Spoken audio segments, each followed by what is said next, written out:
Hello guys and welcome back to my channel SMT stock market trends. दोस्तों इस video के अंदर मैं कंप्लीटली यहां पे पॉइंट वाइज यहां पे बात करने वाला हूं आईआरएफसी के आईपीओ के बारे में।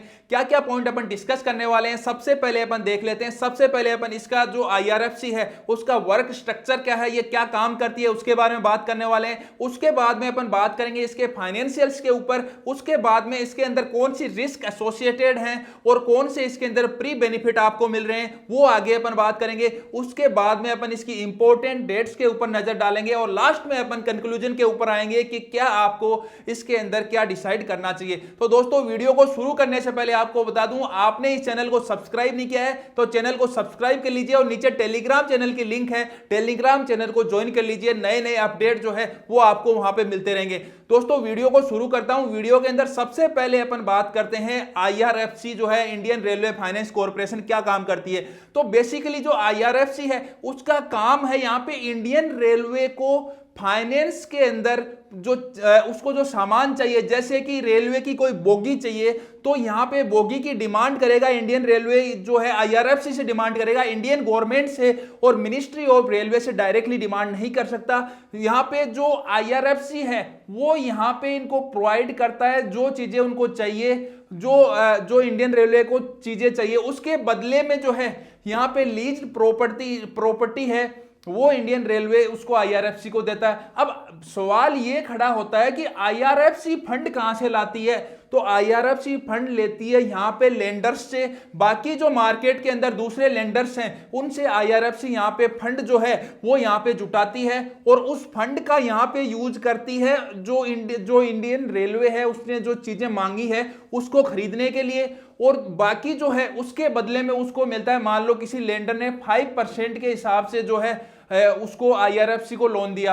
अब आईआरएफसी उससे इंडियन रेलवे को जो एसेट जो सामान प्रोवाइड करती है जो उसने मांग की थी उसके अंदर मान लो उसको 6.5% का यहाँ पे फायदा हो रहा है। तो बीच का जो डिफरेंस है उस डिफरेंस के ऊपर इसका जो प्रॉफिट है वो निकल के आता है आईआरएफसी का। तो ये चीजें आपके डिटेल में आपको समझ में आ गई होगी। अब इसके अपन बात कर लेते हैं इसके फाइनेंशियल्स के ऊपर जो सबसे इंपॉर्टेंट होते हैं किसी भी कंपनी के लिए, किसी भी आईपीओ के लिए। अगर आप उसके लिए जा रहे हो तो आपको दो तीन चीजों के ऊपर बेसिकली आपको ध्यान रखना होता है। सबसे पहला अपन बात करते हैं जो रिटर्न ऑन इक्विटी। जो रिटर्न ऑन इक्विटी होता है गाइज उसका मतलब होता है कि जो आउटस्टैंडिंग शेयर होते हैं वो आउटस्टैंडिंग शेयर जो पब्लिक के पास, जो इन्वेस्टर्स के पास जो शेयर हैं उन शेयर से आपको उनके ऊपर कितनी कमाई हो रही है, कितना नेट प्रॉफिट हो रहा है, वो चीज यहां पे इसके अंदर लगभग 12% से भी ज्यादा यहां पे आज के टाइम पे इस कंपनी के लिए निकल के आ रही है। डेफिनेटली बहुत ही शानदार चीज है इस कंपनी के लिए अगर ये चीज अपन देखें तो।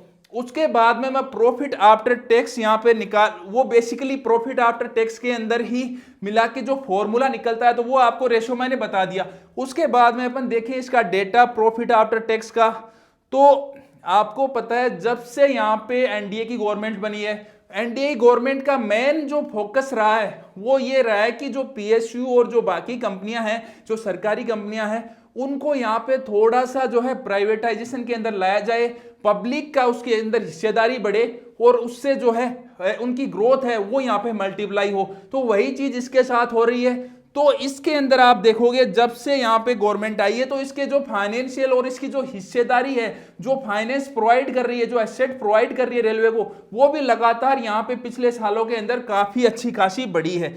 यहाँ पे प्रॉफिट आफ्टर टैक्स की बात करूंगा तो 13 मार्च 2019 के अंदर जो मिलियंस के अंदर ये है 21,399, ये बढ़ के यहां पे हो गया 31,920।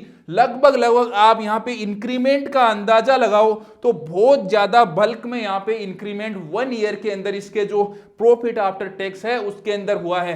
तो आने वाले टाइम में आपको अंदाजा भी नहीं हो सकता कि ये स्टॉक कितना अच्छा लॉन्ग टर्म में परफॉर्म कर सकता है, क्योंकि गाइज आप देखोगे इसकी फेस वैल्यू है वो भी यहां पे 10 रुपए है, 10 रुपए इसकी फेस वैल्यू है। और आपको जो स्टॉक प्रोवाइड किया जा रहा है 1986 की बनी हुई कंपनी का स्टॉक वो यहां पे 25 से 26 की यहां पे इसकी जो प्राइस है आईपीओ प्राइस वो रखी गई है। डेफिनेटली 10 रुपए वाला जो फेस वैल्यू वाला शेयर आपको इतनी पुरानी कंपनी का शेयर 25-26 में मिल रहा है, तो कोई ज्यादा प्राइस यहाँ पे आईपीओ की नहीं रखी गई है इंडियन गवर्नमेंट और यहाँ पे जो है आईआरएफसी के द्वारा। उसके बाद में अपन बात कर लेते हैं इसके अंदर रिस्क और यहाँ पे क्या आगे आने वाले टाइम के अंदर मेरे को इसके बेनिफिट है वो यहाँ पे दिख रहे हैं। अब देखो रिस्क और बेनिफिट दोनों ही चीजें इंपॉर्टेंट हैं। रिस्क तो यहाँ पे आज के टाइम में इसका बेनिफिट ये है कि आप ज्यादातर एनबीएफसी नॉन बैंकिंग फाइनेंशियल जो इंस्टीट्यूट हैं उनको देखोगे या फिर बैंकिंग इंस्टीट्यूट को देखोगे, उनकी सबसे बड़ी जो कमी है वो है एनपीए। एनपीए उनके ऊपर जो है हावी होता जाता है टाइम के साथ, लेकिन इस इंस्टीट्यूट है, इस कंपनी है, इसके ऊपर एनपीए आज के टाइम पे 0 है। उसका मेन रीजन क्या है, उसके ऊपर एनपीए 0 क्यों है? वो है इंडियन जो गवर्नमेंट है, इंडियन गवर्नमेंट का इसको बहुत बड़ा सपोर्ट है और यहाँ पे जो है ये ओनली फाइनेंस करती है इंडियन रेलवे को, उसका भी 6 मंथ एडवांस से ये अपना जो है वो जो लेके चलती है। तो डेफिनेटली इसके ऊपर एनपीए का कुछ भी चक्कर नहीं है। एनपीए कब बढ़ता है? जब किसी बैंक से कोई लेंडर, किसी बैंक से कोई यहाँ पे बोरोवर जो पैसे ले लेता है और उसके बाद में चुकाता नहीं है तो वो एनपीए के अंदर चला जाता है। जैसे नीरव मोदी का हो गया, यहाँ पे रिलायंस कम्युनिकेशन जो अनिल धीरूभाई अंबानी की कंपनी थी उनका हुआ, वो डिफॉल्ट हो गए और वो सारा पैसा अब धीरे धीरे एनपीए के अंदर चला जाएगा। तो ये सारी चीजें होती है जिसकी वजह से एनपीए बैंकों का बढ़ता रहता है और यहाँ पे वो एनपीए का कोई भी खतरा नहीं है। तो ये तो इसके लिए बेनिफिट है, लेकिन एक थोड़ी सी रिस्क जो दिख रही है वो है कि इंडियन रेलवे धीरे धीरे हो सकता है प्राइवेटाइजेशन की तरफ जाए।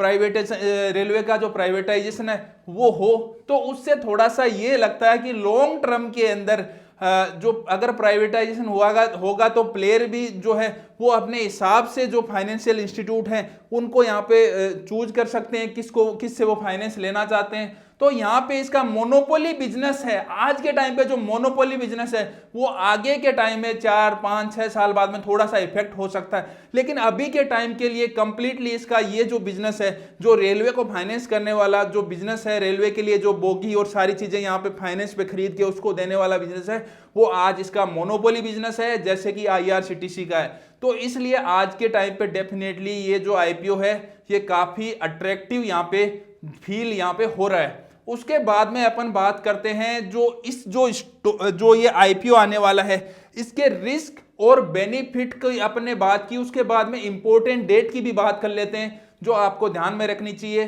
कब से लेके कब तक आप इसका सब्सक्रिप्शन कर सकते हो।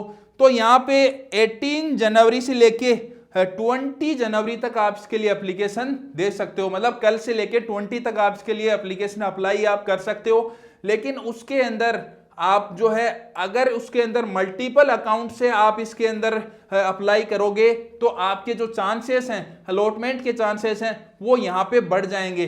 लगभग आप अगर मिनिमम से मिनिमम आप अप्लाई करना चाहते हो तो आपके 14-15 हज़ार का जो लगभग यहाँ पे 14,950 के लगभग आपकी प्राइस पड़ेगी अगर मिनिमम एक लोट लेना चाहते हो, जो 575 शेयर्स का एक लोट है, तो वो आप अप्लाई कर सकते हो। लेकिन इसके अंदर यहाँ पे दिक्कत यही है कि आप अगर मल्टीपल अकाउंट से आप यहाँ पे इसके अंदर अप्लाई करोगे तो आपके चांसेस बढ़ जाएंगे। आईपीओ और भी बहुत सारे अभी आ रहे हैं, तो अगर आपका अभी मल्टीपल अकाउंट नहीं है तो आपके फैमिली मेंबर के अगर अकाउंट नहीं है, डीमैट अकाउंट नहीं है, तो नीचे डिस्क्रिप्शन में जीरोधा की लिंक दी हुई है, उससे जाके जीरोधा के आप अकाउंट खुलवा सकते हो। आपको काफी जो बेनिफिट होगा जीरोधा के अंदर, बहुत ही शानदार इसका प्लेटफॉर्म है। उसके बाद में अपन बात करते हैं कंक्लूजन की, क्या यहाँ पे सोच के चलना है।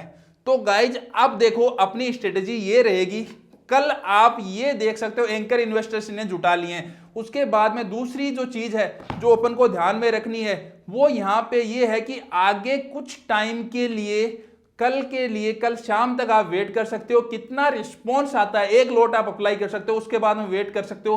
तो दूसरे जो आपके अकाउंट है, डीमैट अकाउंट है, उनसे आप मल्टीपल जो आप एप्लीकेशन है वो दे सकते हो। अगर बहुत ज्यादा शानदार इसके अंदर रिस्पॉन्स आता है जो कि यहाँ पे अभी के टाइम पे लग रहा है, तो आपको 20 की डेट को यहाँ पे वापस एक अपडेट दूंगा मैं आपको इसी के ऊपर, इसी आईपीओ के ऊपर। तो दोस्तों ये आईपीओ का वीडियो ये आपको पूरा का पूरा डिटेल में जो समझा है, ये आपको कैसा लगा नीचे कमेंट में जरूर बताएं। आपका इस आईपीओ से रिलेटेड कोई भी डाउट हो नीचे कमेंट करें। थैंक यू दोस्तों।